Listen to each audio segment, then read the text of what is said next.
past its time. Urban baseball struggles to make a comeback. Nearly 45,000 fans filed into Busch Stadium on April 15, Jackie Robinson Day in Major League Baseball. They watched the Cardinals, all of whom wore jersey no. 42 in honor of the man who broke baseball's color barrier 69 years earlier. Slugged the stadium record 6 home runs in a 14-3 rout of the visiting Cincinnati Reds.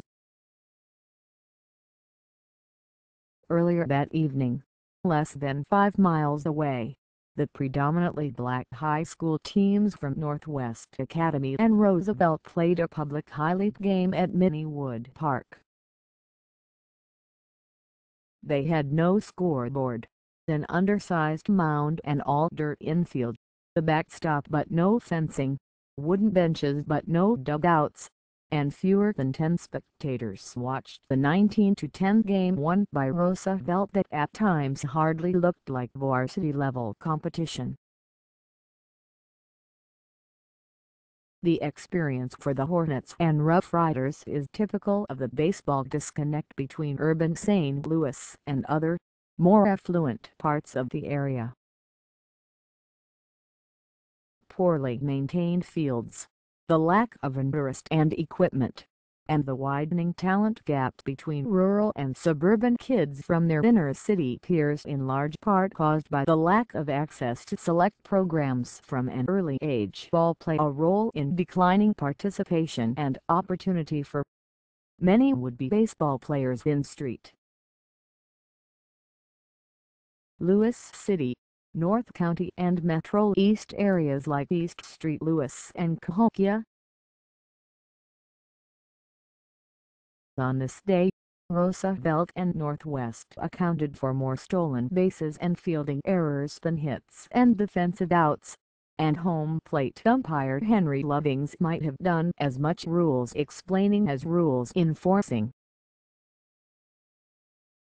At one point he stopped the game because the Northwest base runners, who had batting helmets but no caps, started running after their batter took off for first base on a called strike with a 3-0 count and the bases loaded. Later, to batters after his team scored its final run on a wild pitch in the bottom of the 5th inning, Roosevelt coach Ben Corrigan called timeout and told the umps his team had gone ahead by 10 to invoke the mercy rule. The game ended after a discussion among the umpires, Northwest coach Brandon Wright and Corrigan, who doubles as the Roosevelt athletics director and had to step away from the field earlier in the inning to take a phone call and coordinate a bus ride for the girls' soccer team. Corrigan later discovered the Rough Riders led by only 9 runs when the game was called, but the conference game remained completed anyway. "It's like a circus," he said. Poor fields, declining interest. Barry Glasscock, a longtime coach and athletics director at Metro, who served as interim athletics director for St. Louis Public Schools during the baseball season, said none of the teams played all 9 of the league games on their schedules, partly because inclement weather made the fields unplayable. PHL teams do not have their own baseball parks, instead using fields owned and maintained by the city's Parks Department. The quality of the fields, along with the quality of play, is far from ideal. Some might have athletic ability, but they don't have the necessary skills, Glasscock said. They don't know what a crow hop is or what a cut-off man is. They don't know about taking leads, stretching, pitching, just the intricacies of baseball that any kid should know who's played the game. They come in with little degree of knowledge. To make matters worse, he added, the facilities are horrible. Much the same is the case for public high school teams in other impoverished, predominantly black parts of the area, including North County and the Metro East area, Cahokia and East Street. Lewis, for example, went a combined 431 this year, with 3 of those wins against each other. Normandy was the only North County or PHL team to win a Missouri District Championship, prevailing in a 6-team group that included Jennings and 4 PHL teams. Normandy then lost 34-0 against Duchesne in a Class 4 sectional playoff. Glasscock said to city high schools that have athletics programs do not field baseball teams, although McKinley plans to add one next spring. He said it's been nearly a decade since any PHL baseball program has fielded the sub-varsity team. It's just very typical for what's happening in a nationwide trend with the decline of urban baseball, Cahokia Athletics Director Earl McDowell Jr. said. Corrigan and McDowell said athletes at their schools are more interested in basketball, football and track, partly because baseball is a slower-paced sport that requires more players to practice and more of a financial investment in equipment and development. In addition, McDowell said NBA and NFL athletes are marketed more effectively to inner-city athletes who don't see many MLB players who look like they do. According to an April 15 report by USA Today Sports, 8% of the 868 players on opening day MLB rosters this year are African American, with 1 playing for the Cardinals. In 1986, 4 years after the Cardinals won the World Series with black players such as George Hendrick, Willie McGee, Lonnie Smith and Ozzie Smith, 19% of MLB players were black.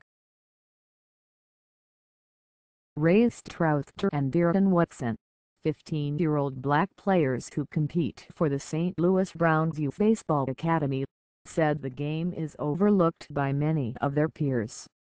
Strouthter also plays for McClure North, and Watson attends Hazelwood East.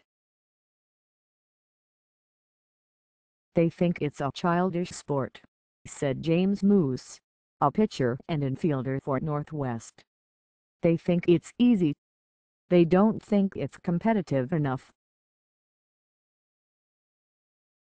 Paying to play baseball, at least at a competitive level, might also not be accessible for inner-city athletes in St. Louis.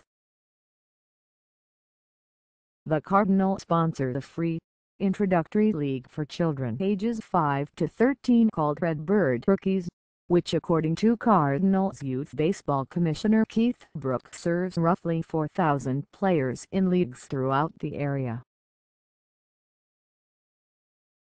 The Cardinals also help sponsor the MLB-wide Reviving Baseball in Inner Cities RBI program for more advanced high school-aged players. Street Lewis' RBI program is run by the Matthews Dickey Boys and Girls Club, which this year had one division consisting of 10 teams. Vashon graduate and RBI alumnus Jared Autumn, the coordinator in baseball operations and scouting for the Cardinals, said those programs aren't yet producing many players who are good enough to compete at a college or professional level. The best youth baseball in St. Louis is played by select organizations that have superior training facilities and coaches and come with much more of a cost. Adam said he spends about $2,000 a year for his godson, 10-year-old Herbert Burnett III, to play for a St. Louis Gamers program run in part by former Major League players Scott Cooper and Matt Whiteside. Most of the players in the Gamers organization and comparable select teams in St. Louis come from more affluent, suburban areas. The Browns, founded in 1999 by Baptist preacher Al Manson Jr., fields for teams ranging in age levels from 9 to 16. Manson said all his players are black and most are inner-city kids, and he charges between $300 and $400 a year. Manson doesn't turn away players who can't afford that, saying he often holds fundraisers at his church to cover costs. There are some competitive African American teams that are out there, but they're few and far between, Adams said. Financially, it's tough to keep up with the Rawlings Tigers and St. Louis Prospects and St. Louis Gamers of the world. No African American youth organization has the indoor facilities that these clubs offer year-round and the training and qualified coaches. That's one of the reasons high school teams such as Northwest and Roosevelt play a far less polished brand of baseball than, for example, the squads from Francis Howell and Imbicides, which won state championships this spring in Missouri's largest classifications. The last PHL school to win a baseball state title was Beaumont, which closed in 2014, with an all-white team in 1960. East St. Louis, which won its last Illinois regional title in 1988, hasn't won the Southwestern Conference game this century. Considering the state of youth baseball in that community for much of the last 2 decades, it's easy to understand why. Keith Williams has lived in East St. Louis all his life, but that's not where he played organized baseball for the first time. Williams, 19, first competed as a 9-year-old in Peoria, Ill, where a family friend coached a summer league team and recruited him to take part. Williams played in Peoria that summer and the next 2 as well, but didn't join another team until his junior year at East St. Louis. He didn't know of any competitive youth teams or leagues in his hometown, because there weren't any until the summer before his sophomore year. I didn't know where to start. I didn't know who the coaches were or any teams, Williams said. Baseball isn't really big over here like that. The Jackie Joyner Kersee Center, where the East St. Louis baseball and softball teams play their home games, started a youth baseball program as part of the St. Louis Area Cow League in 2013. Mike Greenfield, Programs and Facilities Director for the center, said the league has 5 teams ranging in age levels from 9 to 15 that compete against other Cow League teams from nearby towns such as Belleville and Collinsville. He said participation has about doubled since the first year to more than 80 this year. The Jackie Joyner Kersee Foundation also supports the T-Ball League and has more than 130 kids enrolled in the Redbird Rookies program, as well as an American Legion team consisting of East St. Louis high school players. Greenfield said there hadn't been any such organized youth baseball in East St. Louis since the 1990s. That's when the long-standing Jackie Robinson Cow League program, which helped produce players such as former Major League second baseman Homer Bush, dissolved. The Jackie Joyner Kersee Cow League teams are getting better, Greenfield said. When we started it really struggled. Kids had never played baseball in our community. There's this generational gap of kids that didn't play baseball. there might as well be in some of the other underserved areas in Greater St. Louis. Ray Merriweather, who oversees the athletic programs for Matthews Dickey, said youth participation is thriving in basketball and football but has declined in baseball. He said his organization has 8 T-ball teams this year, down from 20 less than a decade ago. Merriweather said there are multiple reasons urban kids served by Matthews Dickey opt for other sports.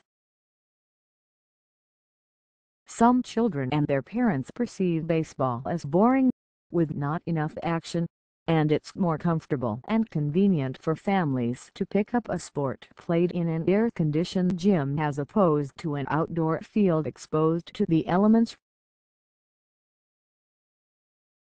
Economics also are a factor, both in terms of startup costs and potential payoffs. Equipment, professional training and select organizations can be expensive, and players who earn college scholarships must continue to pay to play in many cases. NCAA Division I baseball programs are limited to the equivalent of 11.7 full scholarships, which generally are spread throughout the roster in partial scholarships. They are pricing kids out of baseball, Merriweather said. If you don't pay, you're not that good. Bridging the gap. That isn't the case for all of St. Louis inner city athletes, though. Some are playing baseball at competitive levels at little or no cost. Merriweather said he's seen a recent uptick in participation in the RBI program, which receives $50,000 a year in sponsorship. Brooks said an annual charity golf tournament hosted by former Cardinals player Ted Savage covers a chunk of that cost, and the Cardinals cover the rest. Merriweather said the level of play in the RBI program is not on par with some of the area's select programs. But there are RBI players, some of whom also have competed for select teams, who are experiencing success at the high school level and beyond. One of this year's RBI All-Star teams includes Gateway STEM graduate Daniel Cross, who is playing for Harris Stowe University, the historically black Nada school in St. Louis. Some of his All-Star teammates attend private or public schools in affluent areas and are succeeding at the high school level. Florissant resident DJ Stewart, an infielder and pitcher for Westminster who will be a senior next year, was an All-Metroleague selection and received honorable mention on the Class 4 All-State team. The 6'2", 210-pound Stewart said he's accepted a scholarship offer from Eastern Illinois, a Division I school. Outfielder Andrew Jones earned second-team All-Suburban XII Conference South Division honors for Parkway North as a junior this spring. Jones attends Parkway North as part of the city's desegregation program, which since the early 1980s has bused inner-city kids to suburban schools and allowed suburban kids to take advantage of magnet programs at inner-city schools. The desegregation program also includes RBI All-Stars James Bradley of Lafayette and Desmond Ingram of Marquette, both of whom have played select baseball for the St. Louis Sting. Their All-Star team is coached by Chris Smith, a longtime Matthews Dickey volunteer who has coached high school baseball at Gateway STEM and Whitfield, and said next school year he'll be joining the staff at Webster Groves. There's more resources for basketball and stuff like that, Cross said. With baseball, as long as you're in the right program and you know a coach that will support you, it's fine. If you're dedicated to it and you want to play every day, then you'll get it done. Williams, who lives with two siblings and a single mother in East Street Louis, also has been afforded an opportunity to develop his skills. He was one of 4 East Street Louis players who competed last summer for the Midwest Surge, a select organization owned by Kirkwood and Maryville University graduate Nick Theron. Theron said the conversation with Harris Stowe baseball coach C.J. Bilbrey prompted him to check out Cross and then East St. Louis player Kerrion Winfield as prospective players. Theron also saw Williams, Lauren Arnold and Anthony Wilson while attending the Flyers practice, and said he was impressed with their talent level, passion for the game and willingness to learn more of its finer points. Theron said he also realized that for East Street Louis players probably wouldn't be able to pay the $1,700 he usually charges players to compete for the Surge, who hold tryouts for their 13 teams, travel to tournaments and have access to indoor and outdoor training facilities. So Theron said he left Cross and the 4 East Street Louis players joined the team for free, covering some of the costs through online fundraisers. Arnold, Cross and Winfield now play for Harris Stowe, and Wilson has become a coach for the Surge. Williams, whom Theron described as a smooth, soft-handed infielder with good bat speed, said he's hoping to land with a college program as well after being the third-team selection on the All-Southwestern Conference team. East Street Louis coach Don Stockball said it had been about a decade since a Flyer was recognized as an all-conference baseball player. I think there's definitely a good amount of athleticism, certainly from these areas. It's just about getting the amount of reps and the right type of instruction, Theron said. The unfortunate part about it is that it's very hard for players, regardless of their talent level, to get a look or to be considered for some of the higher club teams because financially, it's just rough. It's a lot of money. Gamers director Mark Galline, whose organization charges up to $4,000 a year for high school-aged players, said it had a partnership with the Cardinals when it was founded in 2007.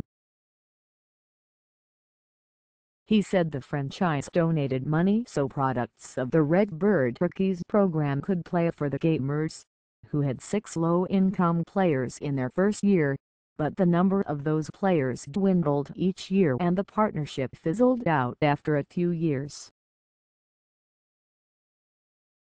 Galline said only a few of the 200-plus players who now compete for the Gamers do so at a discounted cost based on need, and none has the fees sponsored entirely.